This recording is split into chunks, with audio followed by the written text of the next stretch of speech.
We are close to these people, our countries, where they're like our real neighbors, not even Ghana, that is like we have two countries in between us. Cameroon, when we say who are our neighbors, Cameroonians, Cameroon is our neighbor. I also got to understand that Makossa is a Cameroonian genre of music, not even Congo. And you see, all of us, or a lot of people in Nigeria, actually think Makossa is Congo.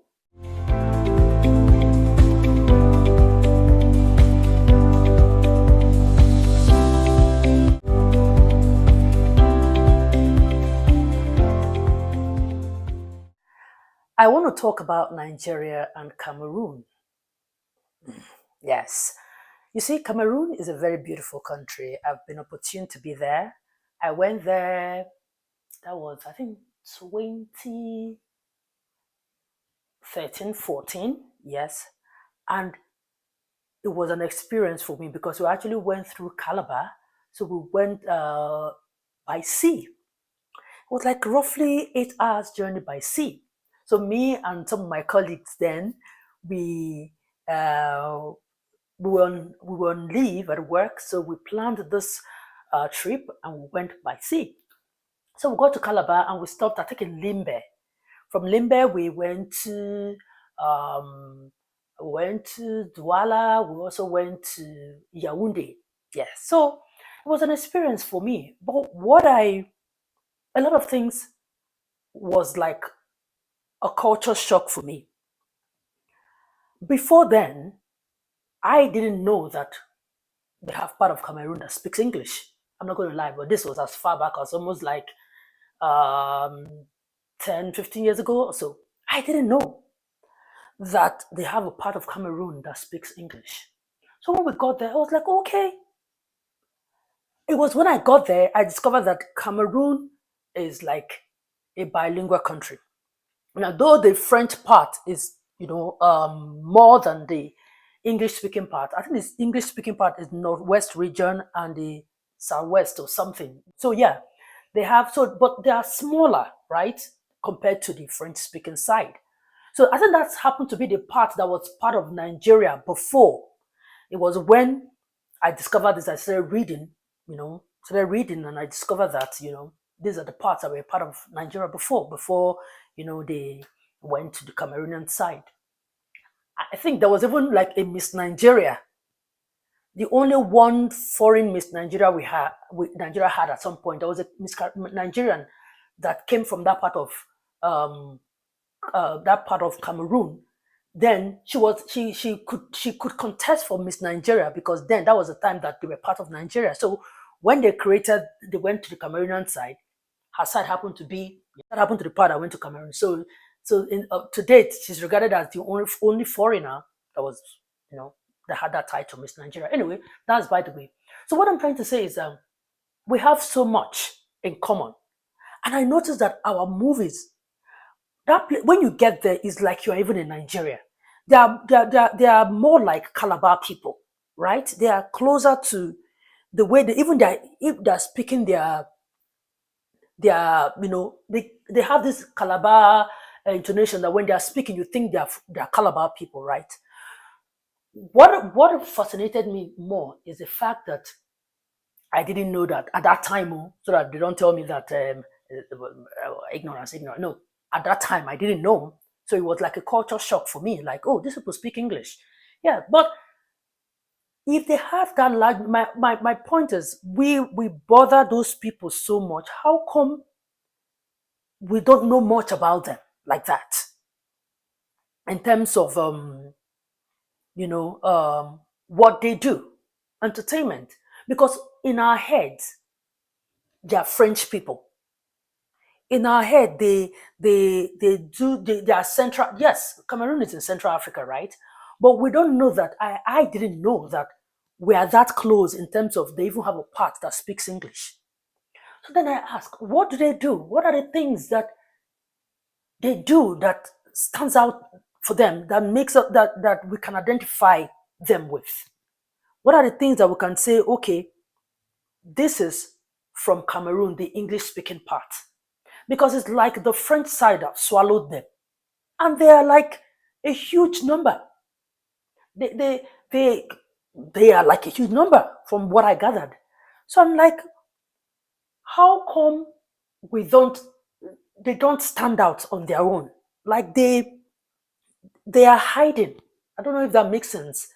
So apart from the fact that Cameroon, the French speaking part covered them a bit, somehow when you even get there, it's like you're in Nigeria. They seem not to have like an identity. They're like Nigerians. You get there, you just feel like you're in Nigeria. Why are they lost inside?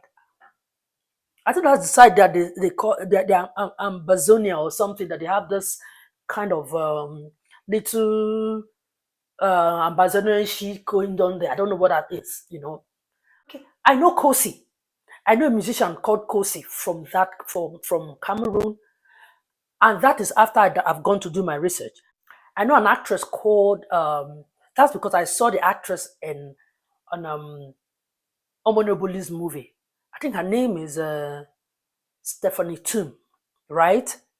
This girl too, Okawa Shazni, that one because she acts in Nigerian movies, so a lot of Nigerians know her. But Cameroon, I don't know, like the English, I'm more about the English speaking part because I know that the French part, some of them may not even understand what I'm saying, right? So I'm talking about the English part. Since they have a large number, why are they lost? Because if I understand, if I as in my what I'm saying is right, correct me if I'm wrong. There are only two countries in the world that are bilingual like that. I think that is Cameroon and Canada, where they have the English speaking part and they have the French speaking part. I think it's Canada and Cameroon that are like that. Because it's like their nearness to Nigeria. I don't know whether it's supposed to be a good thing or whether it's a plus for them or it's a minus. Because somehow their nearness to Nigeria, they're supposed to take that as an advantage to like take advantage of the Nigerian market, if that makes sense. Because they're close to Nigeria, they're supposed to be doing a lot with Nigeria to champion their own industry or their whatever it is they're doing to sell their their culture, right? But somehow it's like their nearness to Nigeria swallowed that up. If it took me to travel to Cameroon to discover that Cameroon has an English speaking part, yeah, call me ignorant that yeah, I don't know. But yeah, I don't need to travel to know that. People should blow their trumpet. So Cameroon has a president that has been there for over 40 years, President Paul Biya. He's been there for more than 40 years. So talking about the English part, which is of a concern to me because that is the part where, like I said, I discovered that was like a culture shock for me that they speak English to me because I never knew they speak English. As close as they are to Nigeria, a lot of people till date don't know that they have an English speaking part. Like officially, their official language is English in that part of Cameroon. Not that there are some people who are speaking English here and there. It's like entrenched in their constitution that they are a bilingual country, French part of Cameroon and English part of Cameroon. So yeah, that was like the culture shock I discovered. But other than that, I enjoyed Cameroon. I ate this they have this fish and plantain that like a staple for them, like a street food. It was very nice. I went to their beach. There's this beach that I went to the in Limbe. But what I noticed, like there's so much oil, and I don't know why. I think it's close to that refinery. So there's so much oil in that beach. So when you put your leg, it's greasy. So I don't know. But anyway, it was an experience for me. I remember that year, Cameroon, like they were preparing for World Cup. So I remember Cameroon playing Tunisia that year, and it was home, and we went to watch the match live in Yaoundé there. So Cameroon, I also went to the zoo, the lion that we saw there, very hungry looking, hungry looking lion that we saw in Cameroon. I don't know if I still have the picture there, but anyway, Cameroon was Cameroon is beautiful. back to the entertainment, nothing, we don't hear much happening because, like closeness, we are close to these people, our countries, where they're like our real neighbors, not even Ghana, that is like we have two countries in between us. Cameroon, when we say who are our neighbors, Cameroonians, Cameroon is our neighbor. Like we bothered them, or they bothered us from the Calabar side. Also, there's a northern part where we also share boundary, we and Cameroon. So we are really neighbored from like two sides of the, you know, divide of the country. Yeah, so that we don't know much happening in their country in terms of their entertainment. There's this man that is championing their. I have done my research, so there are some things that I found out. So that's why I can give some, like, some little activity going on in their country. So there's this man called Agbo Gilbert. I think he's the one that organizes their film festival. So he has this film festival called the Cameroonian, yeah, Film Festival. So every, I think April or so, there are some like Nigerians that, maybe one or two Nigerians that they invite to Cameroon to maybe have a master class, or just, celebrate celebrate the occasion with them. I think last year, Ruth Kadiri was there, Alex Ekubo and Enyi Wigwe were there. I think previous years, Sarkozy has been there, Ramzunwa, yeah, Kanayo Kanaya, I think. So yeah. So what I'm saying is that I use this platform to call for collaboration. Yes, Cameroon is close. We have English speaking, but even if we say, okay, we don't understand French, maybe with time we and the French people will meet somewhere in the middle. But they have a part where they speak English. How? Why are they not? Why are we not seeing more of them? Why are they not? Excuse me. Why are we not working together? I feel like there's like so much of Nigerian thing going on in that English speaking part. I say that because I've experienced it. There's a lot of Nigeria has really is like, when you get there, it's like you are in Nigeria. They have a lot of Igbo people. Some people said during the Biafran war that a lot of Igbo people, moved towards that part for safety. So they have a lot of Igbo traders in their in their markets. That the amount of the number of Nigerians in that place is even more than almost more than the Cameroonians living there. I know that is an exaggeration, but yeah, as they're using it to say now that they have a lot of Nigerians there. So is that why their culture will be lost? Like, I've been looking for a day to talk about this because why did I even remember? I was going through my, like, some of my archives, and I saw this. I saw that some of my pictures that I took when I went to Cameroon. I was like, oh wow. So that was when all those things started coming back to my head. Like, yeah, they are more or less like that. Like Nigeria have colonized them again. While it's okay that we Nigerians who are exporting our culture, we are, some people should be able to preserve their culture. I don't want to, if I'm going to Cameroon, I want to experience something else. Yes, you can be watching movies, you can be watching this. We should also be watching your movies. Like that we are watching American movies does not mean that we'll be behaving like Americans, right? So yes, we watch American movies and it just ends there. But when you get to this part of Cameroon, it's like you're in Nigeria. So, like I said, I am that person that I don't want to. When I go to another country, I want to experience something new. I want to experience your culture. I want to experience the way you do things. I want to go home with an experience of your culture, not me going to your country and then I go there to go and meet same thing that I'm used to back home where I'm coming from. So the I don't know how Nigeria like took so much root in that place. Yes, I get it that they were part of Nigeria before, but that's a long time that is supposed to have phased out. The Nigerian hold is still very strong that when you get there, you just think you're in Nigeria. That would behave alike with you just think you just be thinking that you're in Calabar. So who are the happening people in terms of entertainment? Because I mean that is the area that concerns me. I know that in politics we can't have a conversation with you people because your political journey is still far back. Like somebody who is like 41, 42 years in Cameroon knows only one president.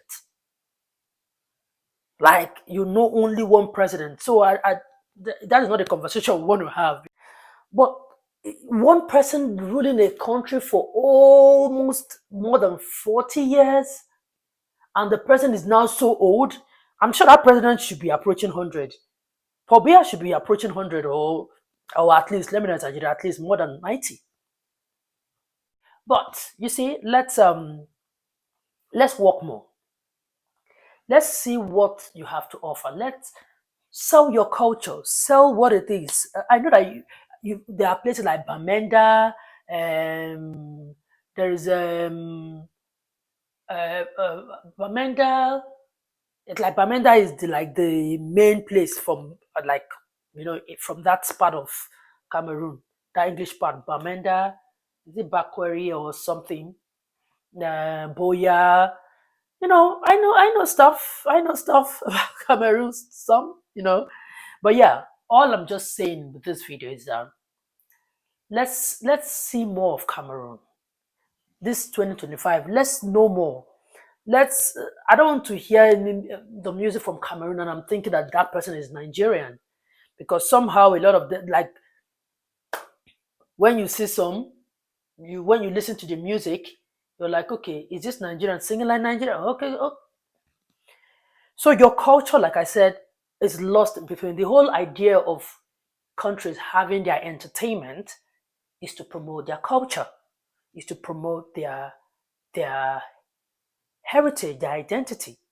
But if you're singing or you're showcasing your culture, and I'm looking like this, like, is this Nigerian? Is this not Nigerian?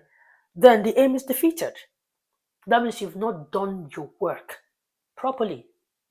That is some sort of like as if you are trying to impersonate. Come the way you are, no matter how rough it is, come the way you are. When we liked the likes of Awilo, and you see, okay, now talking about Awilo, I also got to understand that Makossa is a Cameroonian genre of music, not even Congo. And you see, all of us, or a lot of people in Nigeria, actually think Makossa is Congo. Some is like his sukus and uh, de something that is like that's like Congo and Ivory Coast and all of that. I got to know that Makossa is Cameroon genre of music. That is like when you say Makossa, it's Cameroon. But who sold it to us? Congo. Awilo. I think Awilo is from Congo. It's Awilo that sold Makossa to us. So we all attribute Makossa. Ask a typical Nigerian, they will tell you that Makossa is Congo. But somehow, after reading, I discovered that Cameroon actually owned Makossa. Why are you people living? Now, this is now French and English coming together. Because if Makossa is Cameroon, that is the whole of Cameroon. So why are you people leaving someone else to export your culture, and then we attribute that culture to them when actually it's for Cameroon? So this year, I am on a mission. I want to know a lot of. I've taken it upon myself. I want to know a lot of, other African stuff going on, especially on entertainment. I want I want to know things happening. A few days ago, I talked about um, Kenya. that we don't know much happening from there, apart from the little collaborations they've done in Nigeria with Nigerian artists, that we don't know so much, or we don't know much happening there, and we want to believe that a lot is happening in terms of entertainment, but we're not seeing it in our feed. That is also Cameroon. We're not seeing Cameroon in as in Cameroonian entertainment. We're not seeing it in our feed. As close as we are, we're not seeing it in our feed. We even see more of Ghana than Cameroon. So this year should be that year when everybody will take social media seriously, take PR seriously. So this everybody needs to be known out there. Like Africa, we've all been working. Everybody have been working. Nigeria is shining. All of us can shine together. We can all shine together. Okay, another lady that we know, of course, from Cameroon, but just that she's not based in Cameroon. I mean, she's based in the US. So we more or less knew her from the US, and then we discovered that she's Cameroonian. I'm talking about Libyanka. That's the lady that sang, I've been drinking alcohol for the past 5 days. Did you check on me? Yeah. Though, where is she though? Not even after that song. No one has heard of. I've not heard from her. I've not heard anything about her. But yeah, so she's like one that wanted to like fly high the, you know, Cameroonian flag, put Cameroonian out there. I think she won the BET with that song, right? But that song, a lot of people, at some point, you see, that's the thing. When that song came out, a lot of people actually thought she was Nigerian. Yes, a lot of people thought, because there was no, there was no Cameroonian-ness around that song. It sounded too Afrobeat, So a lot of people actually thought she's Nigerian. But the only thing that made me, apart from when she now, today, when it was established that she's Cameroonian, the only Cameroonian thing that she said that, that is a Cameroonian lingo, that's that banger. We call weed Igbo in Nigeria, but I think in Cameroon they call it banger, right? So where she said, um, eyes are red, but I didn't smoke banga. That's Cameroonian. So that's one of the only part that she used the Cameroonian kind of pidgin to in the song, that you can actually say, oh, okay, that's a Cameroonian word right there. What they call it banga. Yeah. So yeah. So all this my rant is just to say that we want to see more of Africans in the world stage, irrespective of the country. We want to see everybody shining. We want to see our songs out there. It's not only a Nigerian takeover, it should be a really African takeover. Everybody, as in everybody must shine this 2025. It's not one person cannot be shining. Yes, we Nigerians are shining and will continue to shine, no doubt about that. But the sky, I believe, we are not Nigerians are not those who are threatened by other people's success. As long as the sky is wide enough, everybody can shine. So I'm just saying that Africans, everybody should wake up. Cameroon, Liberia, Sierra Leone, Ghana is even trying. Um, mm, Kenya, every country on the continent of Africa, we all must shine. If we all want to use entertainment to shine, by all means, we can do that. Those who want to use tech to shine, do that. If you want to use fashion to shine, do that. Whatever it is you want to use to shine, shine with that. The bottom line is that we are all shining. The motherland is shining. The continent is shining. Everyone is shining. We should move from the time where we're depending on the West. The yam and the knife is in our hands. Whatever we want to do with it is up to us. We can all shine. This 2025, by the time we are done with this year, we will take appraisal, we will appraise ourselves and see that, oh, okay, 2025 wasn't a bad year, and then again we'll go for 2026. So you see, I want to use this channel, to continue to promote that African rising. We all should rise. irrespective of where we are, we all can rise. We all can shine. That is just the message I want to preach through this channel. I will be biased as in my country, Nigeria. I'm Nigerian, so my country, I will promote my country, but I'm just saying that while promoting my country, I also recognize that everybody can shine. And we can all, how can we shine? How can we shine together? We should all collaborate. Healthy collaboration. That's all I'm preaching. Well, thank you so much. It's been like a rant, I know. Just talking. Yeah, but yeah, I think sometimes you have to get some things out of your mind, especially when you just think about it and like, oh, why is this not happening like this? Why is this not happening like this? So yeah, that's it. Thank you so much for watching. I'll see you again in my next video. Bye for now.